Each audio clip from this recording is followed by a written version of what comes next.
Traumatic.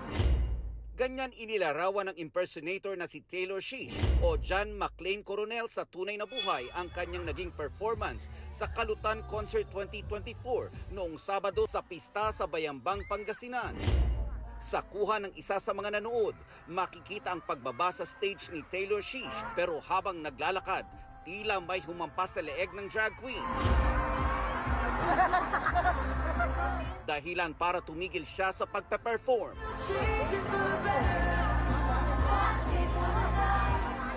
Sa isang Facebook Live, ipinakita ni Bayambang Mayor Nina Jose Quiambao ang kanyang pagkadismaya. Here in Bayambang, we are a very inclusive, very progressive town, and that we love the LGBT community and we serve all races, all genders, everyone here. And in behalf of the LGU Bayambang and in behalf of the whole Balon Bayambang, I want to truly apologize and say sorry to Taylor Swift and to all those who have been offended. Tukoy na rin daw nila ang nanakit kay Taylor Swift at sinisigurong justice will be served.